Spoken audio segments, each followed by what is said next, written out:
They were told they didn't belong, that their hands were meant for labor, not for legacy. Yet in the dying light of war, when the sky burned and engines screamed, it was those same hands that kept the bombers alive. Beneath the roar of glory and the thunder of heroism, there were men no one saw. Men whose fingerprints were etched into the wings that carried others to safety. They were denied medals, denied headlines, denied the right even to be remembered. But history, stubborn and alive, never forgets those who refuse to break. Their story isn't about flying through the clouds, it's about surviving under them. It's about the quiet war fought on the ground where courage had no witness and victory had no applause. The world around them was fractured 1944 southern Italy, a place where the air smelled of fuel, salt, and fear. Planes limped home every night, torn by shrapnel and smoke, and someone had to make them fly again by dawn. In that dust and fire, a group of men built their own kind of battlefield wrenches instead of rifles, grease instead of metals. They were fighting an enemy that wore two faces, one in the sky and one in the hearts of those who doubted them. They didn't ask for recognition, they demanded purpose. Every bolt tightened was an act of defiance. Every repaired wing was a quiet declaration that dignity can't be denied. And as the war raged above, another battle raged below, a battle for respect, for equality, for the right to be seen. Because when the guns went silent, the question that remained was this: who will remember the ones who never flew, but still kept the world from falling? The nights at the base never truly slept. The sound of engines coughing back to life echoed across the Italian plains like ghosts refusing to rest. Floodlights cast long, trembling shadows over the rows of wounded aircraft bodies torn by flak skin, stitched with bullet holes, wings drooping like broken arms. Men moved through that light and darkness, their faces slick with oil and sweat, their silhouettes swallowed by smoke. They weren't heroes in the headlines, but they carried the weight of keeping other men alive. When a bomber returned half-burning and the pilot stumbled out, it was these men who ran toward the wreck, not away from it. For them, courage didn't come with wings. It came with persistence. And tonight, persistence was the only thing holding the sky together. Elias Reed wiped his hands on a rag already black from grease. His shift had stretched 18 hours, and dawn was still an hour away. Around him, his crew worked in silence, focused, exhausted, determined. Somewhere beyond the horizon, the thunder of distant artillery rumbled like a memory they couldn't escape. The war was always near, even when it wasn't visible. Reed glanced at the shattered fuselage in front of him, a bomber that had limped home on 2 engines. He could still smell the fear trapped in its metal. The pilots had walked away alive. Barely. That was reason enough to keep working. He had learned long ago that recognition was a luxury reserved for others. When the officers came to inspect, they didn't see faces. They saw the maintenance team, a shadowy necessity. Orders came down cold and clinical. Have them ready by morning. No names, no thanks. Yet every man on that line knew the truth. If they failed, someone died tomorrow. That truth was heavier than any metal. Reed had carried it so long it had become part of his spine. The base at Venosa wasn't glamorous. It was mud and canvas, and the bitter scent of diesel carried on the wind. The men slept in tents patched with tape and hope. They ate cold rations, drank coffee, thick as oil, and laughed only when they forgot themselves. But amid the dirt and fatigue there was pride.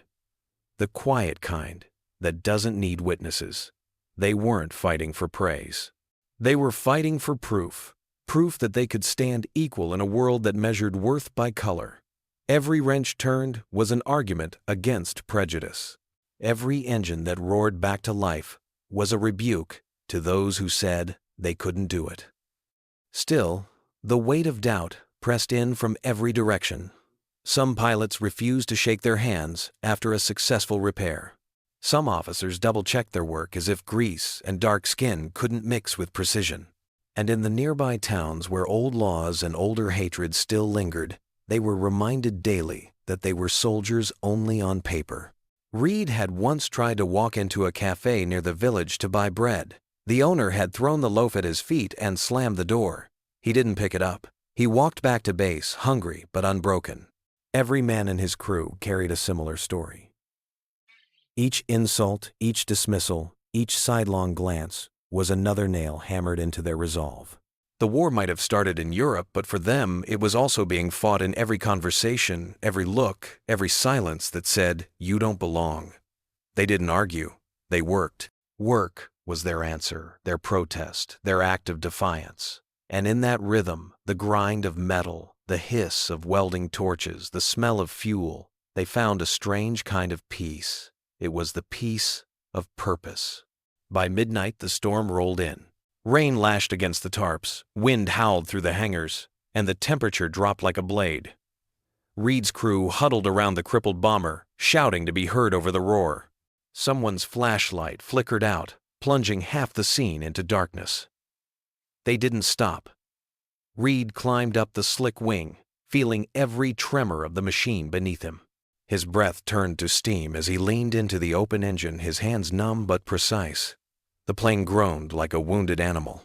"Come on," he muttered under his breath as if speaking to a friend. "Don't quit on me now." When the engine finally coughed and rumbled alive, the sound rolled through the camp like thunder breaking chains. The crew cheered not loud but with that raw, desperate joy of men who had wrestled with the impossible and won for now. Reed smiled faintly, his teeth bright in the half-light. Then the lightning flashed again, and for a split second he saw his reflection in the metal-tired eyes, a cracked lip, and a face streaked with sweat and oil. He didn't see a mechanic. He saw a man holding the line between chaos and order. But victory was never permanent here. As the storm raged, a jeep pulled up through the mud, its headlights slicing across the hangar. An officer stepped out, coat-soaked, voice sharp. "Another squadron's coming in. 2 planes down hard near the coast. You'll have to move by dawn." Reed nodded before the man had finished speaking. Orders were orders. He looked at his crew, faces ghostly in the rain, eyes wide but steady. They didn't complain. They just went back to work. The war didn't care who was tired. When the jeep's lights vanished into the dark, Reed stayed a moment longer, staring at the horizon. Somewhere out there, the planes they had saved were flying again, slicing through the same storm that battered them here. He took a slow breath, the air cold enough to burn his lungs. "They'll never know our names," he said quietly, almost to himself. One of the younger men nearby answered, "They don't have to." Reed didn't respond. He looked down at his hands, scarred, cracked, blackened with oil, and flexed them once before, pulling his gloves back on. The rain was turning to sleet. Around him, the floodlights flickered, struggling to stay alive against the wind. It felt symbolic. Everything here was holding on by threads, light engines men. But for now, it was enough.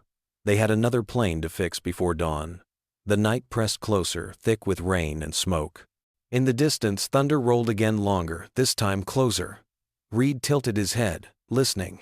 That wasn't weather, that was artillery. Faint but unmistakable, crawling up from the south. The front was moving. The war was coming for them. He climbed down from the wing, heart pounding, knowing that by sunrise this base might no longer be behind the lines.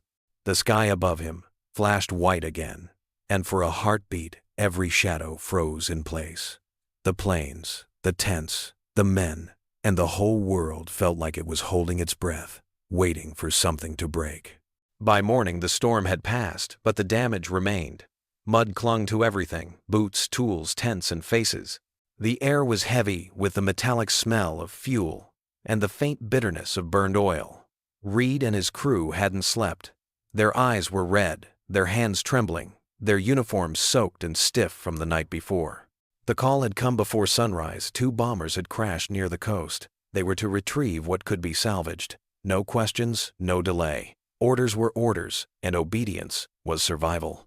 The trucks rolled out over the flooded dirt roads, engines whining through the muck.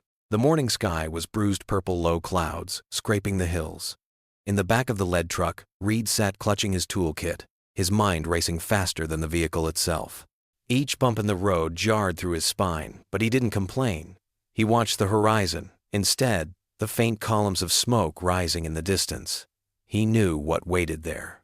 Broken wings, blood on metal, and silence thick enough to choke. When they reached the crash site, the air was still. 2 B-24 Liberators, lay scattered across a wheat field, their silver skin blackened by fire. The smell hit first fuel, scorched earth, and something worse. One of the engines was still smoldering, hissing like a dying animal. Pieces of uniform clung to the wreckage. Reed felt the breath leave his lungs for a moment. He had seen wrecks before, but this one was different. The pilots hadn't made it out. He could tell from the way the cockpit canopy had melted into the frame. An officer approached, his boots pristine despite the mud. His tone was clip detached. Command wants the parts stripped and the wrecks cleared by nightfall. Locals might come scavenging. Reed stared at the wreckage, disbelief rising like bile. "Sir, the bodies." The officer cut him off sharply. "You have your orders, Sergeant. Leave that to Graves' registration. Just get the usable components." Then he walked away, lighting a cigarette as if the dead were already forgotten. Reed stood frozen for a long time, his jaw tight. Around him, his men hesitated, looking to him for direction. Finally, he spoke quietly. "Get the tools." The words tasted like ash. They obeyed without question. The metallic clang of wrenches and hammers soon filled the air, blending with the low hum of flies gathering over the heat. Every bolt they removed felt like a betrayal. Every sound of tearing metal was an echo of the lives that had just ended here. Reed's hands moved mechanically, but his eyes burned. He wasn't angry at the order. He was angry at how easy it was for some men to give it. By late afternoon, the trucks were loaded. The sky had turned the color of old copper, and rain threatened again. The field was quiet, except for the soft rustle of wind through the wreckage. As they prepared to leave, one of Reed's men, a kid named Foster, barely 20, stopped beside what was left of the cockpit. He reached in and pulled out a small, half-melted locket. Inside was a photograph of a woman and a child. He had a family, Foster whispered. Reed looked at it for a long time, then nodded. "We all do," he said. "Let's move." He slipped the locket into his pocket. He couldn't say why. Maybe to remember that these men were more than debris. Back at the base, things were no calmer. The hangars buzzed with tension. Command had blamed the crash on mechanical failure. Reed's name appeared in the report his team had last serviced one of the planes. The accusation wasn't shouted, but it was there folded into silence. Eyes followed him when he walked through camp. Conversations stopped. In a place already divided by race, suspicion spread like wildfire. No one asked what really happened. The report was enough. That night, Reed was summoned to the operations tent. Inside, 2 white officers waited. Their faces were expressionless. One of them slid a paper across the table. "You understand the gravity of this?" the officer asked. Reed stared at the page. It detailed supposed irregularities in the bomber's last inspection, missing entries, signatures in the wrong column, maintenance performed without supervision. "Lies." Reed lifted his eyes. "That's not my handwriting." The officer leaned back. "It's your responsibility, Sergeant. You're in charge of that crew." The silence that followed was deliberate, calculated. They wanted him to break, to beg. He didn't. He signed where they told him and left without a word. Outside, the cold bit deep. He walked until the tents disappeared behind him, until he could see the dark outline of the runway against the night sky. Planes were still landing, massive shadows gliding in on tired wings. He stopped beside one, watching as the ground crew swarmed around it. He wanted to shout, to tear the report apart, to demand fairness. But he knew how that would end. Anger was a luxury he couldn't afford. Survival required silence. When he returned to his tent, his men were waiting. They had heard. Foster stood up first, his voice tight. "They're saying it was our fault." Reed didn't answer. "We know it wasn't," another added, "but if we don't fight back, then we'll lose everything." Reed interrupted. His voice was low but sharp. "We don't argue with them. We prove them wrong. Every plane that leaves this base flies because of us. Don't let them make you forget that." The tent fell silent again. For a moment, only the rain spoke, tapping softly on the canvas. Days turned into weeks. The whispers never stopped. Supplies were delayed to their workshop. Inspections became constant. When a tool went missing, their tent was searched. Once a pilot refused to fly a plane, Reed's team had repaired, saying he didn't trust colored work. The commander reassigned the job quietly, as if to keep the peace. Reed didn't protest. He just took another plane, another task, another sleepless night. The bitterness in his chest hardened into something colder, but even iron breaks under pressure. One night during a late shift, a fuel line burst in the hangar.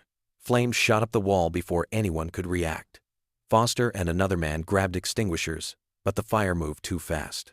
Reed sprinted toward the blaze, shouting orders, trying to cut the power. He could feel the heat searing through his uniform. The fire roared a living thing, hungry and wild. Then came the sound, a hollow thump, and part of the roof gave way. Reed threw himself sideways, shouting for the others to get out. When the smoke cleared, the fire was dying, but so was Foster. The explosion had caught him full in the chest. They carried him outside, his body limp and blackened. The medics arrived too late.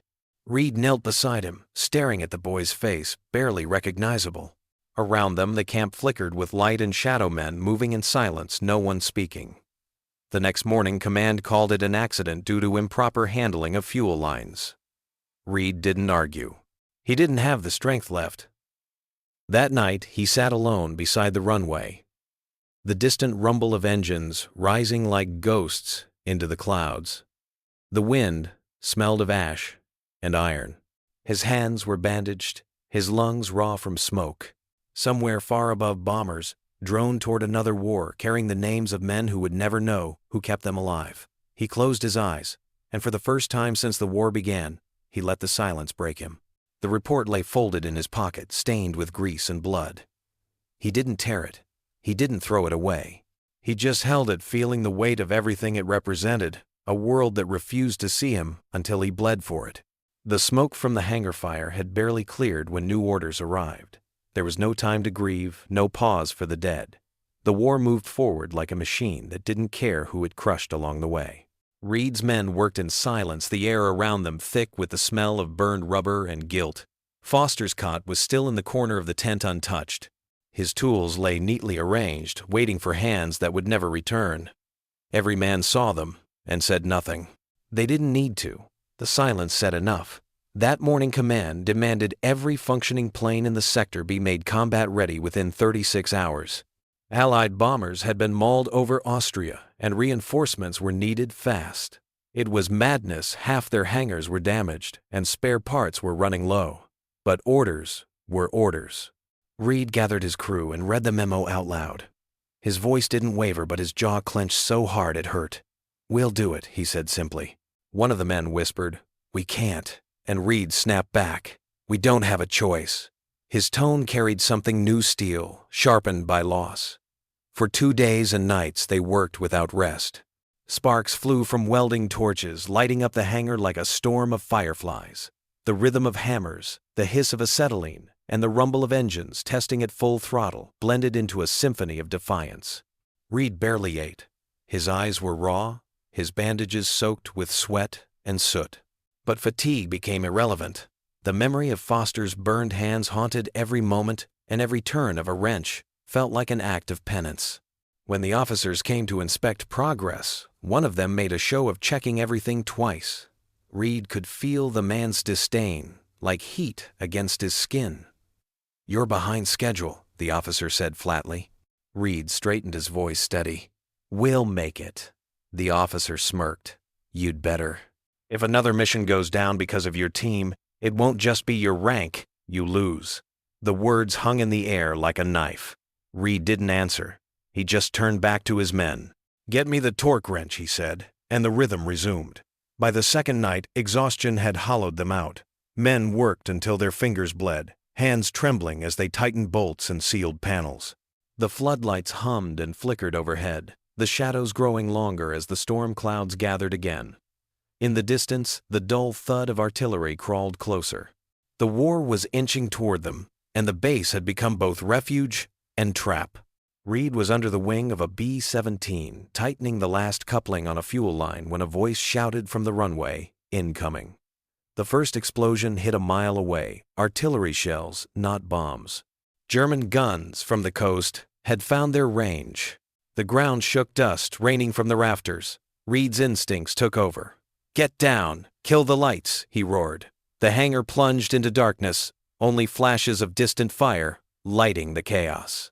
Men dove for cover as another shell whistled overhead, detonating somewhere beyond the tents.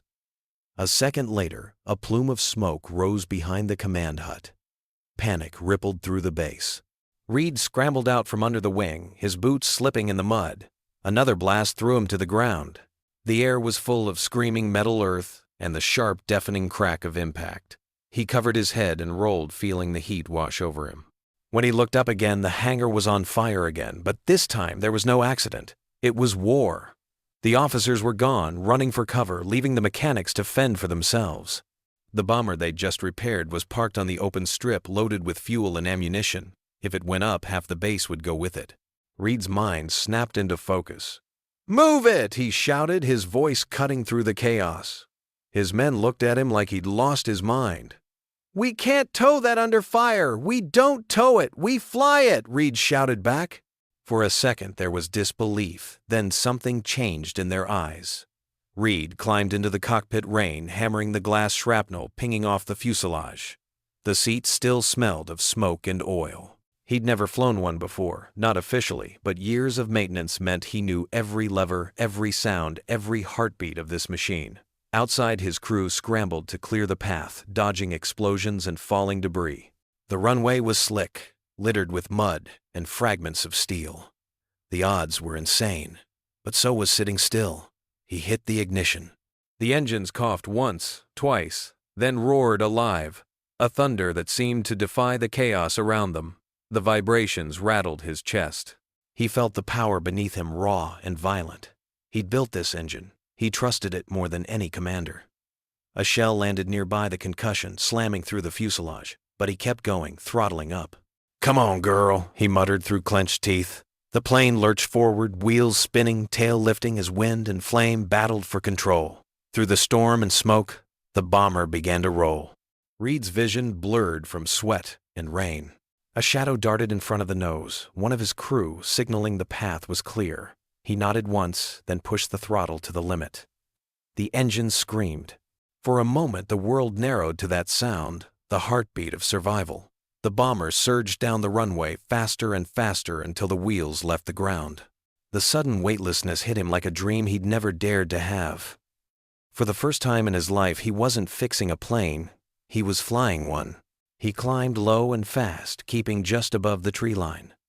Below the base was chaos, flashes of firemen, scattering black smoke twisting into the gray sky. He banked hard to the east, guiding the bomber away from the hangars and fuel depots.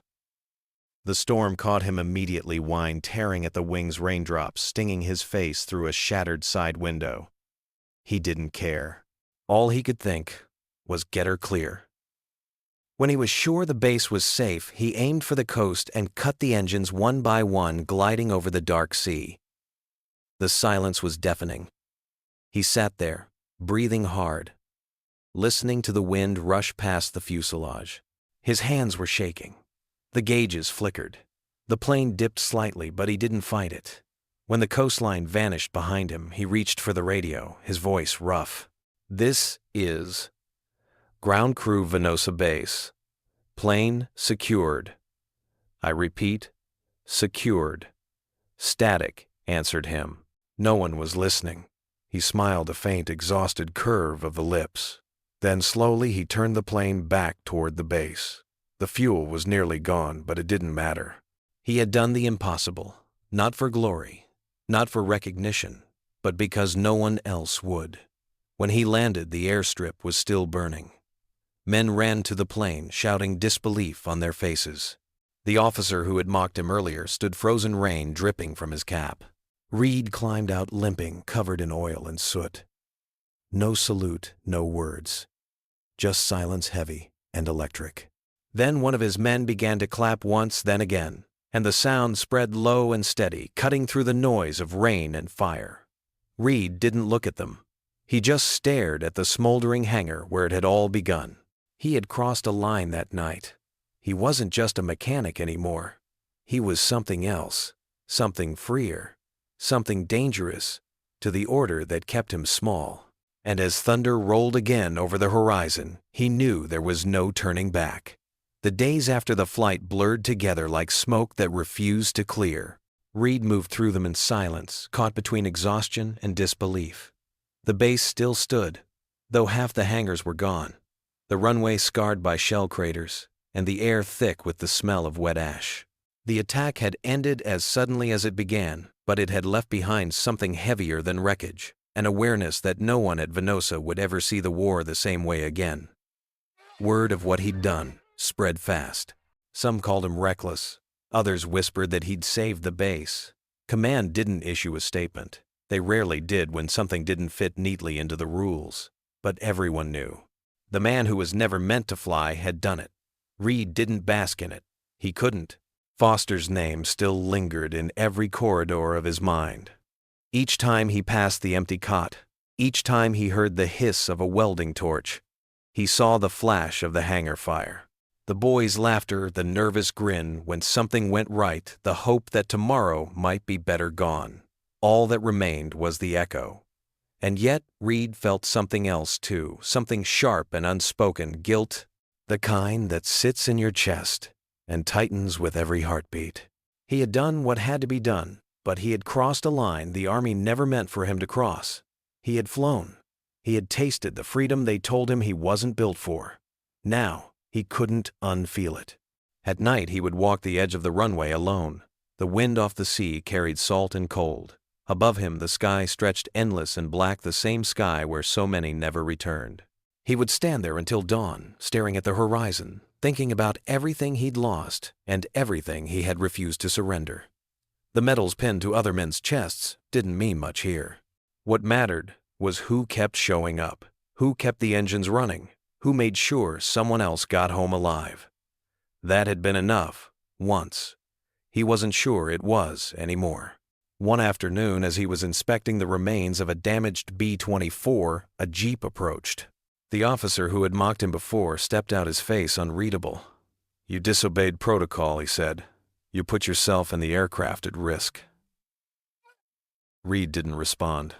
The officer paused, then added quietly, "But you saved this base. Command isn't filing charges. Don't mistake that for approval." He turned to leave, then hesitated. "There's a new directive. Higher-ups want every available crew working double shifts. You'll report to Bari next week." The tone made it clear it wasn't a promotion. It was exile. When the jeep drove off, Reed stood for a long moment, the wind tugging at his sleeves. He wasn't surprised. Heroism didn't erase color. It only made it harder to ignore. Still, when he told his men the news, there was a flicker of unease. "They're splitting us up," one said quietly, "sending us to different units." Reed nodded. "That's what they do when you get too good." The words came out without bitterness, only truth. They didn't argue. They just stood there staring at one another, a circle of tired faces bound by something deeper than orders. The night before their transfer, the men gathered outside the hangar. Someone brought out a canteen. Another, a small radio, barely picking up static from Allied broadcasts. The music, scratchy, distant, drifted through the camp. It wasn't celebration, it was farewell. They sat on oil drums and crates, passing the canteen around, telling stories that blurred the line between memory and myth. Laughter came softly, hesitant, but real. For a few hours, the war receded. In that glow of flickering lanterns, Reed realized something he hadn't before. This brotherhood had cost them everything. Sleep, safety, even their names. But it had also given them something unbreakable. They belonged to no one's permission anymore. They had built their own meaning in the dirt and fire. When dawn broke, they packed what little they had. Reed lingered by the airstrip, watching the sea mist roll across the runway. One of the younger men, eyes red from no sleep, approached. "You think they'll remember what we did?" he asked. Reed didn't answer right away.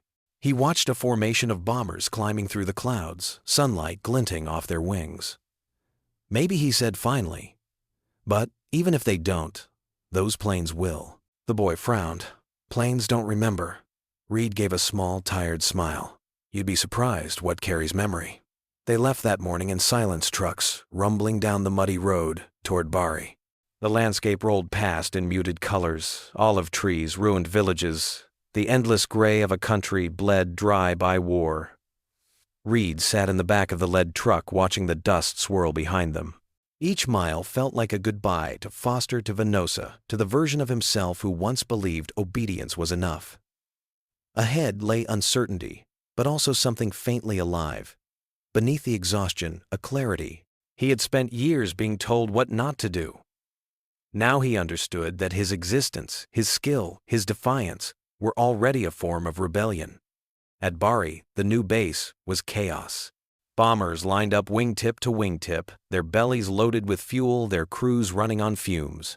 The men were strangers, and Reed could feel the stares when he arrived. The same doubt, the same quiet prejudice. But this time, it didn't sting as deeply. He had seen what he was capable of. He didn't need anyone's permission to know his worth. He threw himself into work with the same focus as before, but something inside him had shifted. He no longer worked just to survive. He worked to prove that no one could erase what had already been written in sweat and smoke. That night, as the engines cooled and the last flights returned, Reed stood at the edge of the tarmac. The sky above was streaked with contrails, glowing red in the sunset. For a moment he imagined Foster standing beside him again, grinning grease on his hands, proud of a job well done. He could almost hear his voice.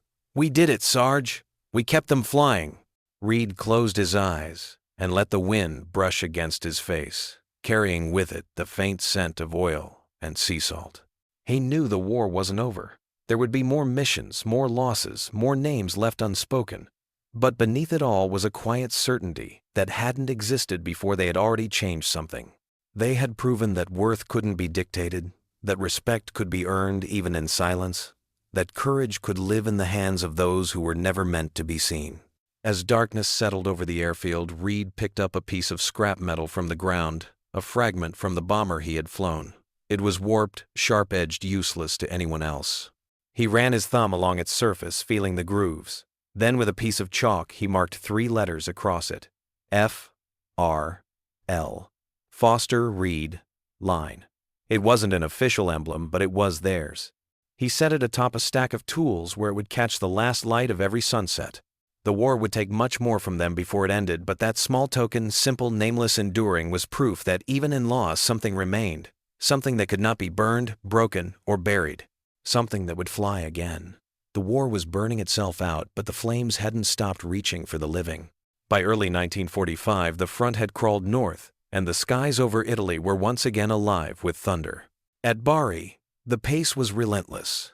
Missions launched at dawn, returned at dusk, leaving behind more empty bunks and more broken machines.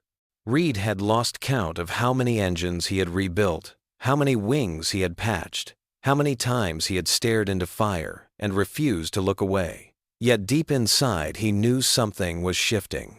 The war was ending, but for him, the reckoning was not. The final call came on a gray morning. A high command operation, every available bomber to fly north for a strike deep into Austria. A mission so dangerous it was whispered around the base before the orders were even read. The Luftwaffe was cornered but still deadly, launching desperate counterattacks from hidden airfields. Intelligence said the route would be lined with flak batteries and fighter resistance. Every mechanic, every pilot, every gunner knew what that meant. Heavy losses. Reed was assigned to prepare 3 aircraft for immediate departure. One of them, an old B-17 that had barely survived its last mission. It had a cracked fuselage and a failing hydraulic system, an aircraft no one trusted. The pilots called it the Widow. No one wanted it. Reed didn't blame them. But when he ran his hand along the plane's scorched skin, something in him tightened. He saw the scars, the patched metal, the fractures hidden under layers of paint just like his own. The bomber was broken but still standing. He turned to his crew. "We're fixing her," he said simply. The younger mechanics exchanged uncertain glances, but no one argued. They had learned to follow his tone, the one that meant there was no turning back. For 2 days straight, they worked like men possessed. Rain beat down on the tarmac and the wind off the Adriatic sliced through their jackets, but they didn't stop. Reed led every repair himself, crawling through narrow crawl spaces, tightening bolts until his fingers bled. They scavenged parts from wrecks, welded panels under lightning, and rewired entire systems by lantern light. By the third night, the plane sat gleaming under floodlights, its engines purring like something reborn. The Widow had become something else entirely, a symbol of defiance. When the pilot assigned to her arrived, a young lieutenant barely in his 20s, he hesitated. "They say this bird's cursed," he muttered. Reed met his eyes. "She's not cursed," he said. "She's waiting." The pilot looked at him for a long moment, then nodded. "Then we'll make her fly one last time." Dawn broke blood red the next morning. The base roared to life, dozens of bombers lining up on the runway, their engines vibrating the ground. The air smelled of fuel and fear. Reed stood with his crew beside the Widow, tightening the final clamps, checking the gauges one last time. The lieutenant approached, adjusting his gloves. "You sure she'll hold?" Reed looked up the wind, whipping his coat. "She'll hold," he said. "She's got something to prove." The pilot grinned faintly, then climbed aboard. The moment the plane began to roll, Reed felt his chest tighten. He had sent hundreds of bombers into the sky, but this one was different. This one carried something that belonged to him. Every scar, every night of doubt, every piece of himself he had hammered into place. The Widow rose into the gray dawn, joining the formation as it climbed north, its engines echoing like a promise across the clouds. Hours later, reports started to come in. The mission was chaos. The Luftwaffe had scrambled its last jets, Me 262 seconds, slicing through the formations with terrifying speed. Flak tore holes through wings and tails. Entire crews vanished into smoke. Reed stood by the radio room, listening to the static-filled transmissions. His hands were fists, his jaw locked. B-17-239, taking heavy fire hydraulics, failing, trying to hold altitude. Came a voice through the noise. It was the lieutenant. Reed's blood ran cold. The Widow was in trouble. The next minutes stretched like hours. Radio contact flickered in and out, each transmission worse than the last. Losing engine 2, damn it, controls silence. Reed felt his heart hammering in his chest. Around him, officers barked orders, tracking blips on a map. But he heard nothing except that voice replaying in his head. He had built that plane. He had sworn she would hold. And now, somewhere over enemy territory, she was dying. Then, through the static, came a broken whisper. "Tell the ground crew she made it home." The transmission cut out. Reed stared at the radio, unblinking. No one spoke.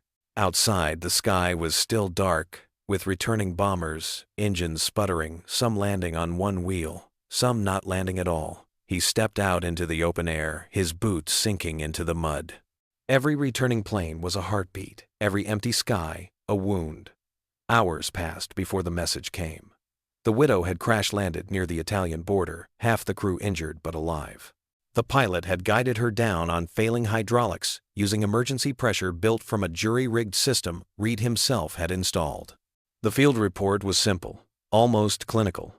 Mechanical integrity held beyond expected limits. Crew survived. Aircraft total loss. To Reed, it was scripture. She had held. That evening, as the sun sank behind the hills, Reed found the pilot in the infirmary.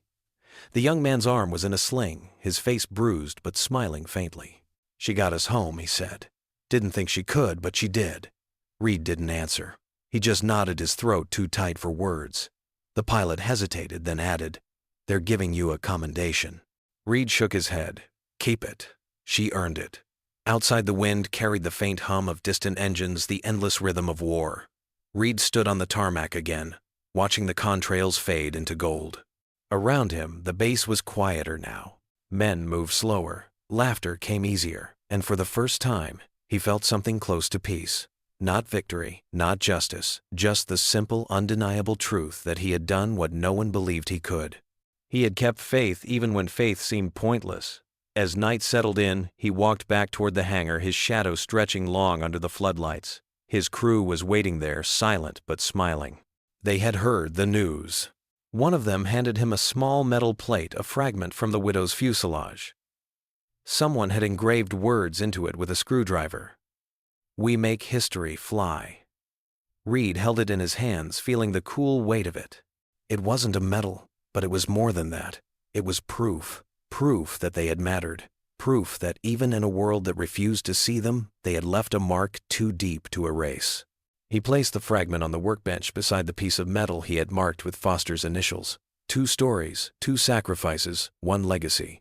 He looked around at the faces of his men, tired, scarred, unbroken, and saw the reflection of everything they had fought for. The base lights flickered once, then steadied.